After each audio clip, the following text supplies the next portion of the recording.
तो हमने कल के लेक्चर में क्या देखा था, ये हम और इसको देख रहे थे। एच हाइट पे हमारा लिक्विड कॉलम है, वाटर कॉलम है, और ये A1 उसका क्रॉस सेक्शन एरिया है, और ऊपर से एटमॉस्फेरिक प्रेशर लगा हुआ है, ठीक है। और नीचे से क्या है, एक छोटी सी ओरिफिस है, छोटा सा होल है। वो छोटा सा होल का एटमॉस्फेरिक प्रेशर वहां पे होगा, और उसका एरिया ऑफ क्रॉस सेक्शन कितना होगा, A2, बराबर है कि नहीं। और फिर A2 area of cross section है। फिर इससे क्या हो जाता है कि अब यहाँ पे ना प्रेशर बिल्ड हो रहा है। क्यों बिल्ड हो रहा है? क्योंकि ये पूरा लिक्विड कॉलम इस पे प्रेशर डाल रहा है ऊपर से, तो प्रेशर में डिफरेंस आएगा ये हाइट की वजह से, और यहाँ पे बर्नौलीज थ्योरम अप्लाई हो जाता है। फिर हमने बर्नौलीज थ्योरम को यूज किया था, ठीक है। फिर हम यहाँ तक आ गए थे, मतलब यहाँ तक हमने निकाल लिया था उसको। जब हाइट का डिफरेंस आता है तब आता है ना बर्नौली। हाँ, तो फिर यहाँ तक आ गए थे हम, बर्नौलीज में पुटिंग कर करके A2/A1 वगैरह कर करके यहाँ तक आ गए, ठीक है। अभी इसको क्या करो, इसको सिंप्लीफाई करो, मतलब ये A2 का स्क्वायर और A1 का स्क्वायर आ जाएगा। मतलब ये स्क्वायर को क्या करो, अंदर डाल दो। फिर उसको डालने के बाद फिर क्रॉस मल्टीप्लाई भी कर लेंगे उधर। अब डेरिवेशन कोई मैटर नहीं करता, मैं बस एक बार, एक तुम्हें पता होना चाहिए कि क्या हो रहा है। तो इसके लिए डेरिवेशन थोड़ा देख लो, वन टाइम एक बार लिख लो, फिर उसके बाद में छोड़ दिया तो भी चलेगा। एग्जैक्ट न्यूमेरिकल आएगा इस पे, ये इंजीनियरिंग में आएगा डेरिवेशन। इंजीनियरिंग में जब जाओगे तो तुम, तो ये डेरिवेशन वगैरह भी आएंगे। फिलहाल तो एक्सपेक्टेड नहीं है कि डेरिवेशन वगैरह करके तुम वहां पर ले आओ, न्यूमेरिकल सॉल्व करते आना चाहिए तुम। तो एक बार बस देख लो क्या चल रहा है, लिखने के बाद फिर छोड़ देना। फिर यहाँ पे देखो, अब हमें क्या चाहिए, V2। अब इसने क्या किया, V2 यहाँ पे रहने दिया, और वो जो रो है ना, वो दोनों तरफ का रो क्या कर दिया होगा, कैंसिल कर दिया होगा। तो देखो ये दोनों तरफ रो है यहाँ पे, ठीक है। दोनों रो को क्या कर देगा, कैंसिल। हमें V2 चाहिए, हमारा इंटरेस्ट किसमें है, यहाँ की वेलोसिटी कितनी है, बराबर है ना। वो ओरिफिस से कितना पानी निकल रहा है, कितनी वेलोसिटी से निकल रहा है, उसमें हमारा इंटरेस्ट है। तो हम हमेशा V2 को ही फोकस करेंगे, बाजू में रखेंगे, बाकी सारी चीजें उधर शिफ्ट करेंगे। तो यहाँ पे तुम्हारा रो था, तो दोनों तरफ रो था, तो ये दोनों तरफ का कैंसिल हो जाएगा, क्योंकि ये इधर जाके डिवाइड ही हो जाएगा, तो कैंसिल हो जाएगा। फिर बचेगा सिर्फ 2GH। अभी मैं V2 स्क्वायर को रहने देता हूँ, पहले इसको क्रॉस मल्टीप्लाई कर लूंगा मैं पूरा का पूरा, फिर उसको इधर शिफ्ट कर लूंगा, फिर मुझे V2 का स्क्वायर मिल जाएगा, ठीक है। तो थोड़ा ध्यान दो डेरिवेशन की तरफ, फिर अपने आप आ जाएगा वो।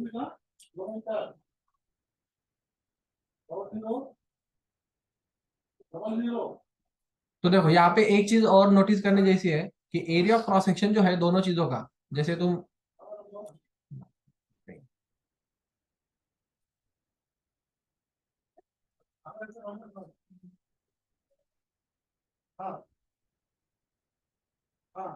बी मतलब क्या है, वेलोसिटी। वेलोसिटी है ना, वेलोसिटी है। तो देखो अब ये आ गई तुम्हारी वेलोसिटी। यहाँ पे एक चीज नोटिस करने जैसी है, कौन सी चीज नोटिस करने जैसी है यहाँ पे, कि एरिया ऑफ क्रॉस सेक्शन जो है वो A1 और A2, इसमें बहुत फर्क है। Area of cross section A1 जो है ना, वो बहुत बड़ा है कि नहीं, मतलब बहुत बड़ा क्रॉस सेक्शन एरिया आता है ऊपर। और A2 जो है ना, वो बहुत छोटा है, उसके कंपेरिजन में ये बहुत छोटा है, मतलब बहुत स्मॉलेस्ट है। तो हम क्या कर लेते हैं, हम A2 को एज कम्पेयर टू A1 बहुत स्मॉल मानेंगे। तो फिर A2 को आप निग्लेक्ट कर दो तो भी चल जाएगा। निग्लेक्ट का मतलब जीरो लेना ऐसा नहीं होता है, बस छोड़ देना होता है।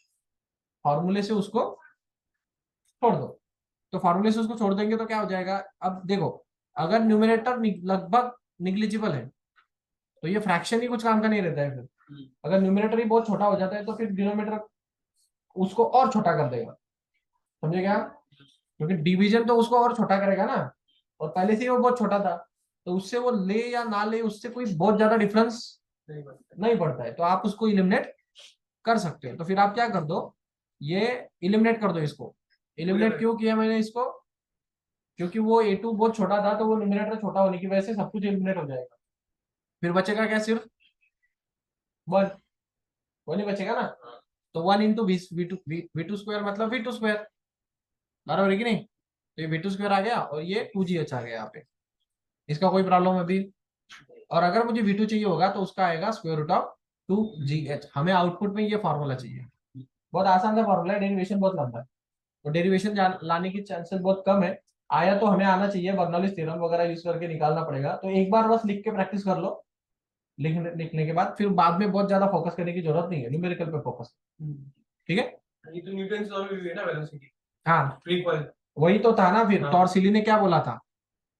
टॉर्सिली का सबसे पहला सबसे बेसिक वाला जो, जब जैसे जैसे टॉर्सिली का इक्वेशन हमने निकाला था ना, सबसे पहले उसने क्या बोला था कि ये कितना वेलोसिटी गेन करेगा जितना एक बॉल को तुम उतनी हाइट से नीचे फेंकते हो। देखा था ना वीडियो एनिमेशन में बाजू में, हाँ हाँ यहाँ पे बॉल का वीडियो था, यहाँ पे लिक्विड कलर का वीडियो था, पीछे है ना इस वीडियो में देखो। हाँ। पिछले लेक्चर में कल ही पढ़ाया मैंने उसको। टॉर्सिली जैसे टॉर्सिली का ये स्टार्ट होता है ना, ये ऑरिफिस वाला, इसका बिल्कुल पहले ही पॉइंट है वो।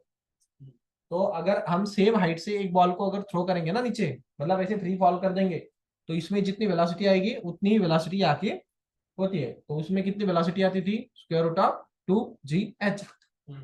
बराबर ना? तो उतनी वेलोसिटी आएगी। तो इसलिए तो बोला मैंने कि डेरिवेशन मतलब कितना जितनी है, वेलोसिटी से पानी गिर रहा है उतनी वेलोसिटी से वही। वही गिरेगा। कोई भी चीज जितने वेलोसिटी से नीचे गिरती है ना हाइट से, उतनी वेलोसिटी से वो पानी नीचे गिरता है। हम्म, समझे क्या? हम्म। क्योंकि दोनों में पोटेंशियल एनर्जी स्टोर होता है, और दोनों में सेम पोटेंशियल एनर्जी स्टोर होता है हाइट की वजह से। Got it? तो ये है इसका। तो इसलिए मैंने बोला तुम्हें कि न्यूमेरिकल इंपॉर्टेंट है रादर देन डेरिवेशन। तो डेरिवेशन तो आ जाता है, न्यूमेरिकल के लिए बस फॉर्मूला चाहिए। ठीक है, आगे चलो। ऑनलाइन।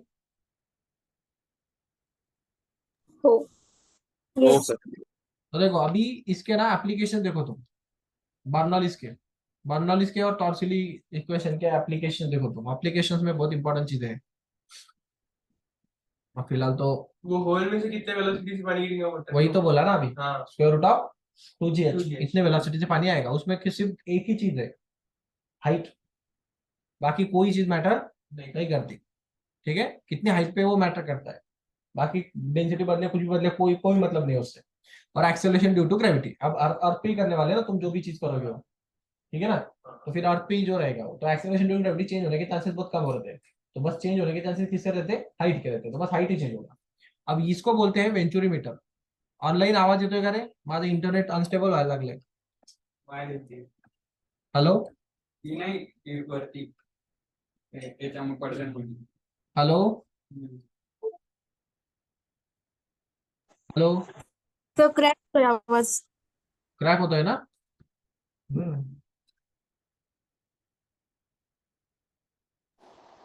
डिस्कनेक्ट होतं काय? हो सर क्रॅक होतोय. आता पण क्रॅक व्हायला लागलाय का? बघा बरं.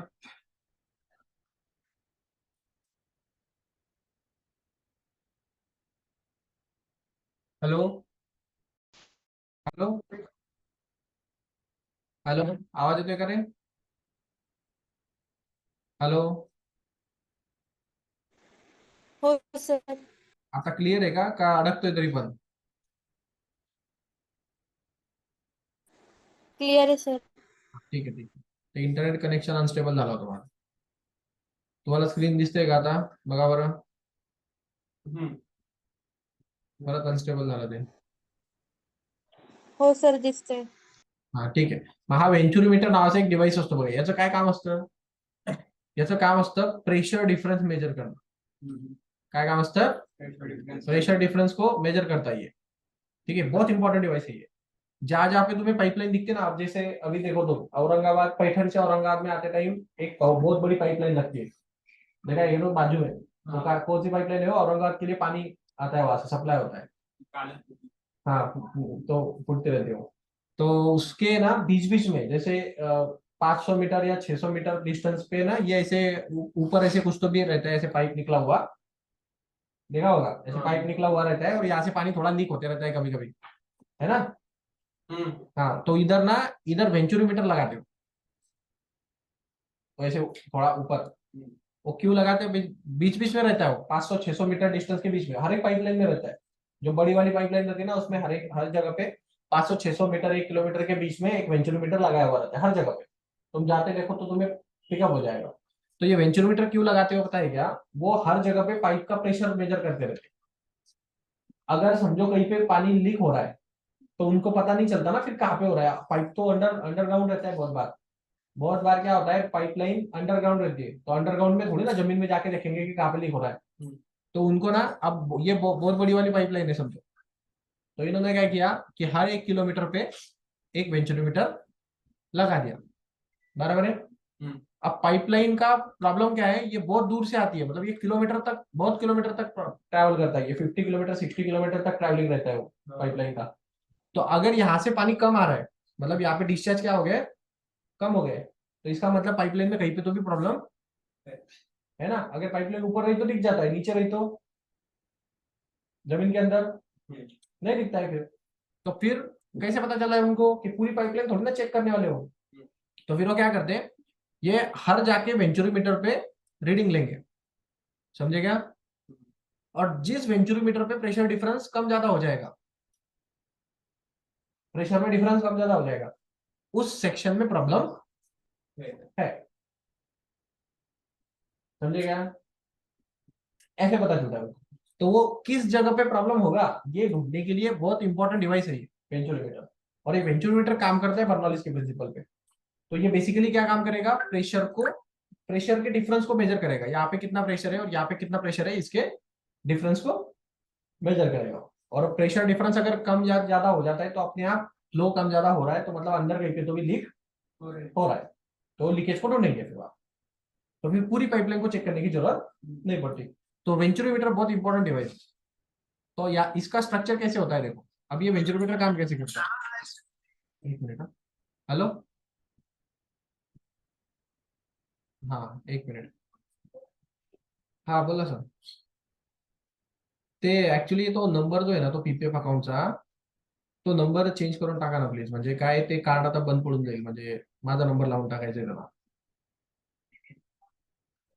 ते आईचंच आहे, पण त्याला जो नंबर आहे ना तो आईचाच, तो आईकडेच होतो आता जिओचा नंबर, तो बदलून हा माझा नंबर टाकून द्यायचा तिथं। आणि ते आरडीचं पण एकदा नंबर बघून घ्या, म्हणजे मला मेसेज येत नाही कोणाचाच।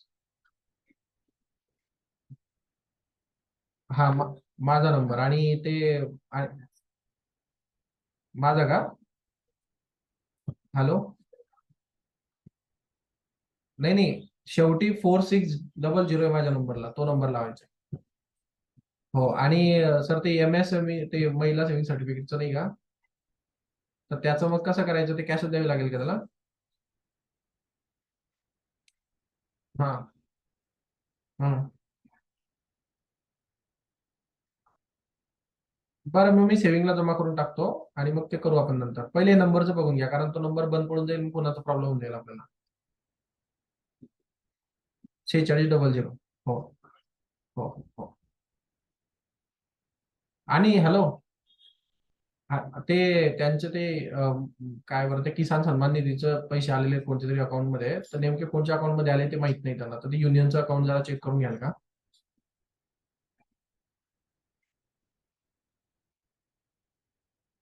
अच्छा अच्छा, बरं बरं ठीक आहे, हो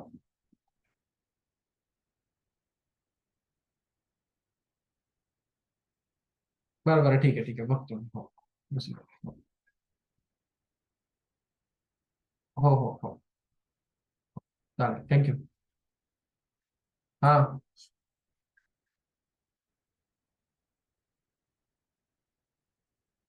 कोणाचा,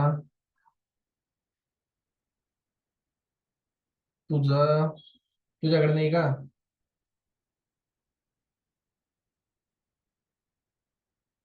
ठीक आहे, मी सांगतो टाकायला, हो सांगतो मी।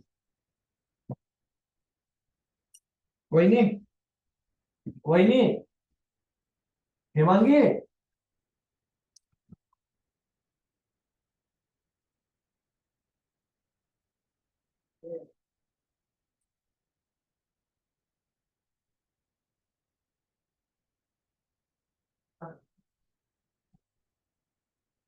चला लक्ष द्या इकडे, ऑनलाईन लक्ष द्या इकडे।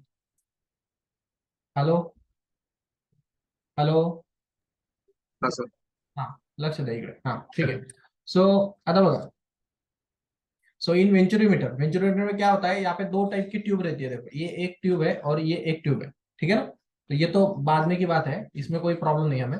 ये इंपॉर्टेंट ट्यूब है, एक लार्ज डायमीटर की ट्यूब है, जिसका एरिया ऑफ क्रॉस सेक्शन कैसा है, थोड़ा greater area of cross section है ना, है कि नहीं। और फिर ये जाके स्लांट हो जाती है ऐसे, और फिर एक छोटी ट्यूब बनाती है, देख रहे हैं छोटी ट्यूब। तो उसका एरिया ऑफ क्रॉस सेक्शन कैसा होता है, तो ये समझो अगर A1 है तो ये A2 होगा। तो ये A1 जो होता है वो ग्रेटर देन A2 होता है, मतलब एक ट्यूब का एरिया क्रॉस सेक्शन ज्यादा होता है, एक ट्यूब का एरिया क्रॉस सेक्शन कम होता है। तो इससे हो क्या जाता है, और इन दोनों को एक ट्यूब लगाया, देखो नीचे एक का ओपनिंग A2 को एरिया ऑफ क्रॉस सेक्शन पे लगा है, और एक का ओपनिंग A1 की एरिया ऑफ क्रॉस सेक्शन पे लगा है ना।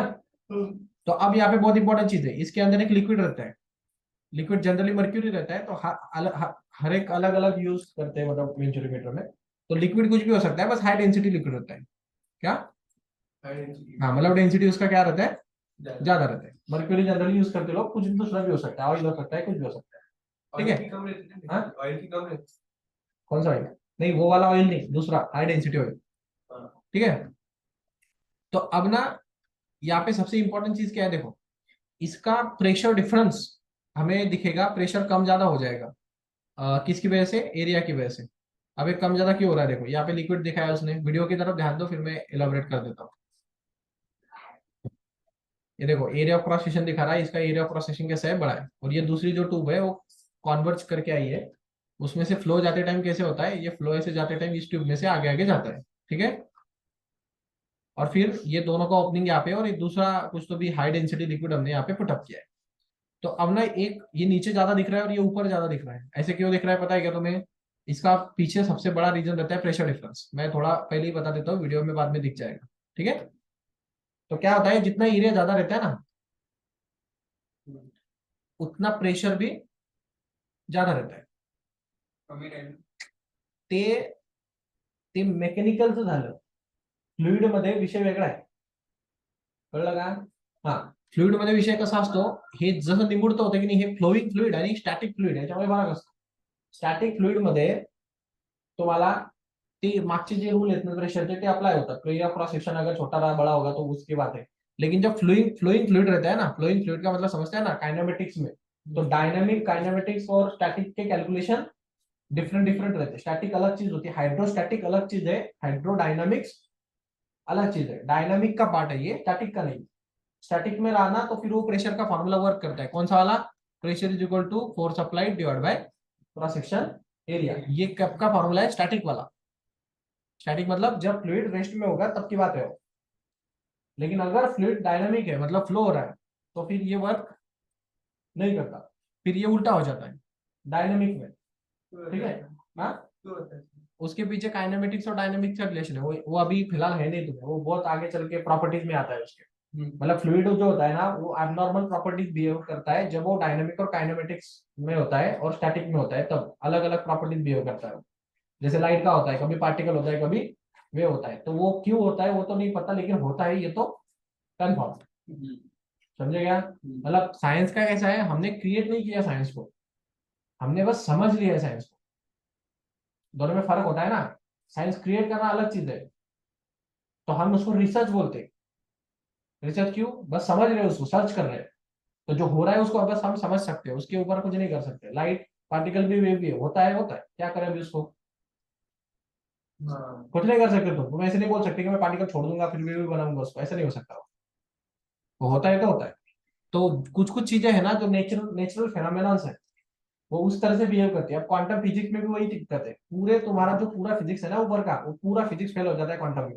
कोई रूल काम नहीं करता, कोई भी नहीं। न्यूटन के रूल नहीं काम करते, कोई कोई कोई फंडामेंटल रूल काम नहीं करता क्वांटम में। तो फिर बोलोगे तुम ये तो क्या हो गया? तो रूल है तो रूल है, अभी क्या करें, वो तो होता ही नहीं। तो नेचर का कैसा है, नेचर अपने हिसाब से चलता है, तो हमें बस उसको समझना है और अप्लाई करना है, इतना ही सीखना है। हम उसको चेंज नहीं कर सकते, नेचर की प्रॉपर्टीज को चेंज नहीं कर सकते, हम कुछ नहीं कर सकते, बस हमको समझ के अप्लाई कर सकते, इतना ही हमारे हाथ में। तो हम वही चीज कर रहे हैं। तो यहाँ पे क्या हो जाता है, यहाँ पे ये जो हाई प्रेशर से आ रहा है ना, तो जब ये लो क्रॉस सेक्शन एरिया में से पास होने लगता है ना, तो इसका प्रेशर कम हो जाता है उनका। क्या हो जाता है? प्रेशर कम हो जाता है। तो यहाँ पे क्या क्रिएट होने लगता है? वैक्यूम। क्या क्रिएट हो जाता है? वैक्यूम। प्रेशर कम हो जाता है। हाँ, प्रेशर कम हो जाता है ना, तो प्रेशर कम होने की वजह से वैक्यूम क्रिएट हो जाता है। समझा? और जहाँ पे प्रेशर ज्यादा होता है, यहाँ पे प्रेशर ज्यादा है तो नॉर्मल फ्लो है समझो। तो अभी हो क्या जाता है कि यहाँ पे वैक्यूम क्रिएट होने की वजह से ये जो नीचे का लिक्विड है ना ऊपर खींचा जाता है ऐसा, क्योंकि हमें पता है कि हाई हाई से लो की तरफ फ्लो आपको जाएगा। तो यहाँ पे प्रेशर ज्यादा है तो ये फ्लो ऐसे दबाएगा, इधर से दबाएगा ना। और जैसे इंजेक्शन में तुम खींचते हो लिक्विड को, कैसे खींचता है वो, अंदर कैसे आता है फिर पानी इंजेक्शन के अंदर, क्योंकि अंदर तुम वैक्यूम क्रिएट कर रहे हो, वैक्यूम है इसलिए पानी आ रहा है, कोई भी मेडिसिन आ रही है अंदर। तो यही होता है कि यहाँ पे प्रेशर कम होने की वजह से मेडिसिन ऐसे ऊपर की तरफ, मतलब ये लिक्विड ऐसे ऊपर की तरफ खींचा जाता है। तो हमेशा क्या होता है कि जब भी ये प्रेशर डिफरेंस दिखता है आपको, तो ये हाइट ऊपर रहती है और ये हाइट नीचे रहती है। तो इनके बीच में जो हाइट में डिफरेंस आता है ना, ये हाइट का डिफरेंस बनाता है इनके प्रेशर का डिफरेंस को, मतलब ये 1 रहेगा ये 2 रहेगा, तो P1 माइनस P2 को बनाएगा, ये हाइट हाइट बनाएगा, मतलब ये हाइट पे डिपेंड हो जाएगा। अब वो डायरेक्टली डिपेंड नहीं है, बस प्रोपोर्शनलिटी है, फॉर्मूला तो अलग से आएगा, प्रोपोर्शनलिटी की बात करो, ठीक है ना। तो ये जो डिफरेंस आएगा ये हाइट में, वो हमें बता देगा कि इनमें कितना प्रेशर डिफरेंस आ रहा है। अब ये चीज हमेशा वर्क करेगी, अगर किसी भी लिक्विड को आपको कहीं पे डालना है, ठीक है, किसी के अंदर इंजेक्ट करना है, मतलब किसी के अंदर लाना है, तो आपको ये चीज बनानी पड़ेगी हमेशा। आप ये चीज हर जगह पे देखोगे, वैक्यूम बिना क्रिएट किए हुए फ्लो आगे नहीं बढ़ेगा, समझेगा अच्छे से। तो वेंचुरीमीटर ऐसे ऐसे काम करता है। तो यहाँ पे हमें हाइट का डिफरेंस मिल जाता है, तो उससे क्या पता चलता है हमें कि कितना प्रेशर डिफरेंस आ रहा है दो सिस्टम के अंदर। तो एक बड़ा पाइप रहता है, एक छोटा पाइप रहता है, उससे पता चलता है। तो देखो ये मर्क्यूरी डाला है इसने, दिख रहा है नीचे, और मर्क्यूरी के ऊपर ये अभी ये हर जगह पे अलग अलग पैरामीटर्स दे रहा है। इसने बोला है density of liquid in venturimeter rho, जो भी लिक्विड आप यूज कर रहे हैं उसके अंदर इसका डेंसिटी कितना है, रो उसका डेंसिटी है। रोयम किसका डेंसिटी है, मर्क्यूरी का। ये जो मर्क्यूरी आपने यूज किया उसका डेंसिटी रोयम आएगा, उसका डेंसिटी ज्यादा है, ठीक है। फिर प्रेशर एट द एरिया, मतलब ये जो एरिया था ना इसका प्रेशर कितना बोला उसने, P1, और यहाँ का प्रेशर कितना बोलेगा फिर वो P2, समझे। फिर area of mass section A1 की जगह पे P1 इतना प्रेशर था, और उसकी वेलोसिटी भी कितनी थी पहले शुरुआत में, V1 इतनी वेलोसिटी थी, ठीक है, समझ में आएगा। फिर दूसरी जगह पे अब जैसे एरिया ऑफ क्रॉस सेक्शन कम हो जाएगा, वैसे एरिया कितना आएगा A2, वैसे प्रेशर कितना आएगा P2, और वेलोसिटी कितनी हो जाएगी V2। नहीं समझा, वेलोसिटी कम होगी कि ज्यादा होगी, छोटी इसमें ज्यादा नहीं है ना। हाँ वेलोसिटी बढ़ जाती है, ठीक है।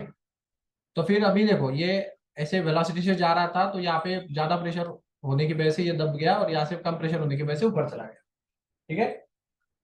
तो अब ये कंटिन्यूटी इक्वेशन दिखाएगा तुम्हें यहाँ पे, कंटिन्यूटी इक्वेशन से फिर ये सॉल्व होगा, क्योंकि दोनों का हाइट जो है ना वो सेम है, क्योंकि नीचे से तुम देखोगे ना तो इसकी हाइट, और यहाँ से नीचे से देखो इसकी हाइट बिल्कुल क्या है, तो हाइट सेम होने की वजह से बर्नौलीज लगाएंगे क्या हम, कौन सा लगाएंगे, कौन सा इक्वेशन लगाएंगे, कंटिन्यूटी इक्वेशन लगाएंगे फिर इसके लिए। वाई, बिकॉज दोनों पाइप की हाइट सेम है, ये वाला छोटा वाला पाइप भी और बड़ा वाला पाइप भी दोनों एक ही हाइट पे, तो दैट्स व्हाई हम कंटिन्यूटी इक्वेशन का यहाँ पे यूज करने वाले हैं, ठीक है। डेरिवेशन इंपॉर्टेंट नहीं है, बस ये देखो ये नीचे लिख दिया A1 V1 is equal to A2 V2, ठीक है। तो अब ये बहुत सा डेरिवेशन निकालेगा इधर, मास ऑफ द लिक्विड पर सेकंड निकाल रहा है वो, मतलब एक सेकंड में कितना मास जा रहा है उसकी वैल्यूज निकालना है बाद में, ठीक है।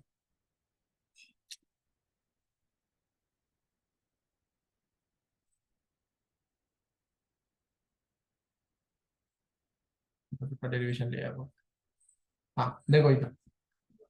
तो यहाँ पे हमने कंटिन्यूटी इक्वेशन निकाला था, कंटिन्यूटी इक्वेशन में वो क्या बोलेगा, कितना मास जाएगा पर सेकंड में, वो कैसे निकालेंगे, तो उसके लिए पहले हमें क्या पता होना चाहिए, वॉल्यूम। तो ये हमने देखा था कि कंटिन्यूटी इक्वेशन A1 V1 और A2 V2 बेसिकली क्या होता है, कितना वॉल्यूम बाहर निकल रहा है, देखा था ना हमने। ये कंटिन्यूटी इक्वेशन का स्टेटमेंट ही था ये, A1 V1 A2 V2 is equal to constant होता है। तो हमने क्या बोला था, पाइप में से निकलने वाला जो पानी रहेगा वो हमेशा कांस्टेंट रहेगा, एरिया और क्रॉस सेक्शन एरिया भले ही कम ज्यादा हो जाए, है ना। तो ये वॉल्यूम के द्वारा रहता है, तो हम इसको वॉल्यूम बोल सकते हैं, बराबर है कि नहीं। अब देखो, अब अगर हम बर्नौलीज इक्वेशन यूज करना चाहें इसमें कर तो सकते हैं, लेकिन बर्नौलीज इक्वेशन यूज करने के बाद क्या हो जाएगा, ये H1 हाइट और H2 हाइट क्या हो जाएगी इक्वल, तो ये तो वैसे भी कट ही जाएगा, तो बन तो वही रहा है वो। तो इसमें बस दो ही चीजें आएंगी, कौन सी, प्रेशर और काइनेटिक एनर्जी, और इसमें प्रेशर एनर्जी और काइनेटिक एनर्जी, पोटेंशियल एनर्जी का कोई रोल नहीं है। तो फिर आप इसको हटा दो और बस नीचे क्या आ जाएगा, नीचे आ जाएगा ये P1 plus 1/2 rho v1 square is equal to, ये हट जाएगा क्योंकि दोनों की हाइट कैसी है, इक्वल है, तो h1 h2 दोनों इक्वल होने की वजह से कैंसिल हो जाएंगे, पूरे की पूरी टर्म की टर्म कैंसिल हो जाएगी, दोनों तरफ एक जैसी टर्म। फिर उसके बाद में क्या बचेगा, ये P2 बचेगा, P2 प्लस 1/2 रो v2 स्क्वायर आ गया। फिर इसके बाद में हमें क्या चाहिए, P2 minus P1 minus P2 चाहिए, तो P1 माइनस P2 बनाओ, तो ये P2 इधर लेके जाओ और ये टर्म जो है वो उधर शिफ्ट कर लो, समझा। तो क्या बचेगा, 1/2 रो v2 square minus 1/2 rho v1 square. अब यहाँ से क्या बचेगा, 1/2 रो क्या निकल जाएगा, क्या निकल जाएगा, कॉमन निकल जाएगा। तो आप क्या करो, 1/2 रो को कॉमन निकाल दो, अंदर बचेगा v2 square minus v1 square, ठीक है। अब ये v2 और v1 को है ना, हम एरिया ऑफ क्रॉस सेक्शन में कन्वर्ट कर देंगे यहाँ से, v2 बाई v1 को। देखो मैं बताता आगे, यहाँ तक समझ गए क्या, क्या क्या किया देख लो एक बार, ये बताएगा अभी तक क्या कर रहा है। h1 और h2 दोनों इक्वल होने की वजह से वो pgh1 और pgh2 दोनों क्या हो जाएंगे, कैंसिल हो जाएंगे, ये पूरा का पूरा हट जाएगा। तो इसने हटा दिया, देखो बची हुई दो ही टर्म लिखी है, दिख रहा है। फिर इधर से ये बोल रहा है कि वेलोसिटी 2 जो वेलोसिटी 1 से कैसी है, ग्रेटर है, तो वो तो रहने दो, वेलोसिटी 2 में से वेलोसिटी 1 को माइनस करो, और फिर उस हिसाब से क्या हो जाएगा, प्रेशर 1 प्रेशर 2 से बड़ा हो जाएगा। ये तो देखा ना हमने, प्रेशर 1 ज्यादा रहता है, तो प्रेशर 1 में से प्रेशर 2 को माइनस करो, ये 1/2 रो कॉमन निकल जाएगा, v2 square minus v1 square आ जाएगा। अब ये क्या करेगा, हर एक को v1 स्क्वायर से डिवाइड कर लेगा, ठीक है। तो उससे क्या मिल जाता है उसको, एक कंटिन्यूटी इक्वेशन से a1/a2 का आंसर v2/v1 मिल जाता है। मतलब उसको पता है कि v2/v1 अगर करेंगे तो उसको हम a1/a2 लिख सकते हैं, है या नहीं, लिख सकते। तो यहाँ पे ये क्या करेगा, v1 स्क्वायर से डिवाइड कर लेगा, ठीक है। और v1 स्क्वायर से डिवाइड किया तो v1 स्क्वायर से मल्टीप्लाई भी करना पड़ता है, डिवाइड किया तो मल्टीप्लाई भी करना पड़ता है। तो फिर इसका आंसर उसको क्या मिल जाएगा, a1/a2 का होल ब्रैकेट स्क्वायर माइनस, ये तो कैंसिल ही हो जाएगा 1, समझ गए। हाँ देखो अभी एनिमेशन में दिख जाएगा वो। मैं क्या कर रहा हूँ, v1 स्क्वायर से डिवाइड कर रहा हूँ, तो मैंने देखो v1 स्क्वायर से डिवाइड कर दिया, v1 कैंसिल हो गया, ये v1 स्क्वायर इधर बाहर आ गया, ठीक है। अब ये v2 square upon v1 square को मैं क्या पुट कर सकता हूँ, ये था ना, v2 अपन v1 का मतलब होता है a1/a2, तो मैं इसको a1/a2 का होल ब्रैकेट स्क्वायर बना दूंगा। फिर उसके बाद में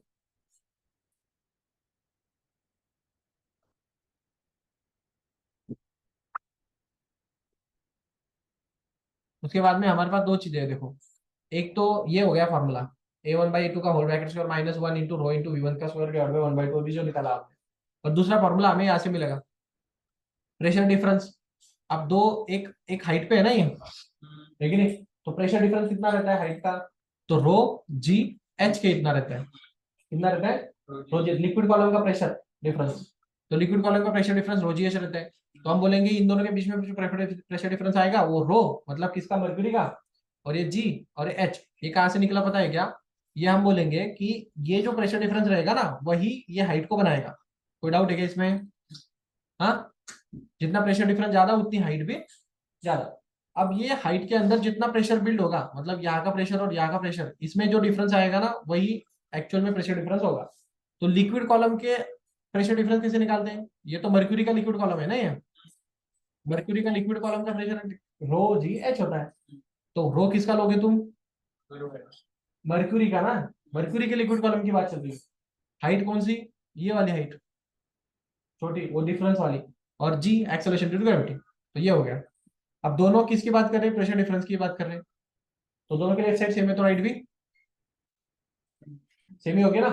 तो फिर इक्वेट कर दो दोनों को, कर दिया, दोनों जगह पे कुछ सेम सेम होगा तो कैंसिल कर दो, नहीं होगा तो रहने दो, कुछ नहीं है तो रहने दो। डेन्सिटी कंस्टेंट है, नाही ना, ती लिक्विडची डेन्सिटी ही मर्क्युरीची डेन्सिटी, फरक आहे दोघांच्या डेन्सिटीमध्ये। पण आता पुढे काय करतो, हा V1 ची व्हॅल्यू काढण्यात इंटरेस्टेड होतो, ठीक आहे। कोणाची व्हॅल्यू काढतो तो, V1 स्क्वेअरची। V1 स्क्वेअर म्हणजे कोणचा, ही सुरुवातीला वेलॉसिटी किती होती, ठीक आहे। तुम्हाला नंतरची पण वेलॉसिटी काढता येईल, तुम्हाला काहीही काढता येतं, इथून आपण काहीही काढू शकतो, हा फायनल फॉर्म्युला आहे समजा, फक्त त्याला रिअरेंज करायचा। मग तुम्ही हे जर लर्न केलं ना तर तुम्हाला कसलाच प्रॉब्लेम येणार नाही. हे वरचं येलो कलर मध्ये जे केलं आणि ते कसं आलंय ते पण लक्षात ठेवा तिकडे फक्त. बाकी मग फक्त रिअरेंजमेंट करतोय, तो स्क्वेअर रूट घेतोय, त्याला स्क्वेअर रूट पाहिजे, मग तो याला म्हणतो 2h rho m g upon rho A1 square upon A2 square. मग तुम्हाला इकडे माहिती आहे समजा की ते A1 A2 V1 V2 actually volume असतो, बरोबर की नाही. मग त्याला व्हॉल्यूम मध्ये पण आपल्याला कन्वर्ट करता येऊ शकतं. व्हॉल्यूमच्या ठिकाणी तुम्ही व्हेलॉसिटीची व्हॅल्यू टाकणार ना. व्हॉल्यूम किती निघतोय A1 V1. आता तुम्ही हा फॉर्म्युला कोणाचा काढला होता आता, कोणाचा काढला होता, V1 चा काढला ना फॉर्म्युला. मग V1 ची व्हॅल्यू पुट करा, हा A1 समोर राहील. एवढं पाणी ऍक्च्युअली त्याच्यातनं पास होत आहे. व्हॉल्यूम काढला मी आता, तर मी काही काढू शकतो ना. मी व्हॉल्यूम काढू शकतो, मी एरिया काढू शकतो, मी एरिया क्रॉस सेक्शन काढू शकतो, प्रेशर काढू शकतो, व्हेलॉसिटी काढू शकतो, काही काढू शकतो. ते मागचं जे रिलेशनशिप होतं ना त्याच्यावरून काढायचं.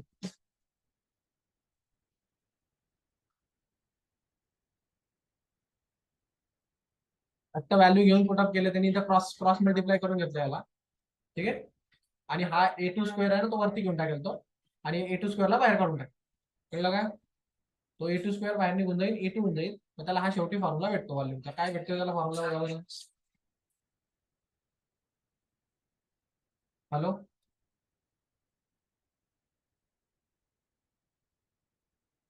टाकला ना ते महिने ना, ते तर व्हॉट्सअपवर टाकला ना त्या. हॅलो, तुझ्या व्हॉट्सअपला हे बघ. आता हे जे आहे ना हे ऍक्च्युली कार्बोरेटर आहे तुमचं. काय आहे? कार्बोरेटर. गाडीला कार्बोरेटर असतं बघा, टू व्हीलरला कार्बोरेटर असतं. पेट्रोल इंजिन जिथे जिथे असतं तिथे कार्बोरेटर असतं. टैंक के नीचे नहीं रहता क्या वो डब्बा जैसा प्लास्टिक का, मतलब मेटल का रहता है, प्लास्टिक का नहीं रहता है, किसी मेटल का डब्बा रहता है ऐसा. उसके अंदर ये कार्बोरेटर रहता है. कार्बोरेटर का सबसे इंपॉर्टेंट काम क्या होता है, पूरा पेट्रोल नहीं भेजते हम इंजन में, पेट्रोल और एयर का मिक्सचर भेजते हैं. मतलब यहाँ से पेट्रोल जाता है, ठीक है, और यहाँ से एयर जाता है. तो एयर और पेट्रोल का मिक्स होना चाहिए ना. तो मिक्स होने के लिए पेट्रोल अंदर क्यों आएगा, पेट्रोल को सक करने के लिए यहाँ पे क्या होना चाहिए, क्या होना चाहिए यहाँ पे, वैक्यूम होना ही चाहिए. उसके बिना वो पेट्रोल अंदर आएगा ही नहीं. तो पेट्रोल ये यहाँ से अंदर आता है, क्यों, क्योंकि यहाँ पे वैक्यूम है. और वैक्यूम क्यों क्रिएट हुआ है, तो तुम इसके शेप को देखो, ये से एक्सटेंडेड है, दिख रहा है क्या. क्या किया तुमने इधर, वेंचुरोमीटर बनाया ना इसको, देखो ना तुम. कैसे हो गया. एंड हो गया क्या मीटिंग, नहीं ना. हाँ चालू ही चालू चालू. तो कैसे हो रहा है, मतलब देखो ना तुम इसको, देखो ये एक ट्यूब था, फिर उसका एरिया रिड्यूस हो गया, एरिया रिड्यूस हो गया ना. फिर ये क्रॉस सेक्शन एरिया कम हो गया और ये क्रॉस सेक्शन एरिया ज्यादा था. तो यहाँ पे वैक्यूम क्रिएट हो जाएगा कम क्रॉस सेक्शन एरिया की जगह पे. और यहाँ पे तो वैक्यूम क्रिएट होने की वजह से फ्यूल भी आएगा और एयर तो आ ही रही है, तो दोनों एक दूसरे में मिक्स हो जाएंगे और फिर जाएगा इंजन के पास. तो एयर और फ्यूल का मिक्सचर रहता है. अगर पूरे पेट्रोल पे गाड़ी चलाए ना तो यहाँ से वहां तक चलेगी वो 1 लीटर में, ठीक है. वो चलेगी ही नहीं, पहली बात तो. एयर लगता है उसको, ऑक्सीजन लगता है ब्लास्ट होने के लिए, मतलब बिना ऑक्सीजन के तो कंबशन होता ही नहीं, ठीक है. तो फिर ये एयर फ्यूल मिक्सचर करने का काम होता है कार्बोरेटर का. कार्बोरेटर का क्या काम होता है, एयर फ्यूल को मिक्स कर देगा, मतलब पेट्रोल को लाएगा एयर को लाएगा मिक्स करके दे देगा. और जो तुम एक्सेलेरेटर घुमाते हो ना गाड़ी का एक्सेलेरेटर, वो एक्चुअल में ये है, ये दिख रहा है कि वॉल. जब तुमने गाड़ी का पूरा एक्सेलेरेटर घुमा दिया तो ये ऐसे हो जाता है, मतलब बहुत ज्यादा एयर फ्यूल मिक्सचर जाने लग जाता है. फिर पूरा स्पेस मिल जाता है ना उसको, तो ज्यादा एयर फ्यूल जाएगा तो ज्यादा इंजन काम करेगा तो ज्यादा गाड़ी भागेगी. अगर तुम्हारा एक्सेलेरेटर कम है, वो मतलब चल बिल्कुल कम कर दिया तुमने, तो ये वॉल जो होता है ना ये ऐसे हो जाता है आड़ा. तो उससे क्या हो जाता है, बहुत कम एयर फ्यूल मिक्सचर जाता है.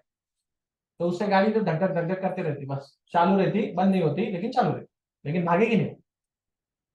समझेगा. भागती क्यों नहीं, क्योंकि उसको पेट्रोल मिल नहीं रहा है.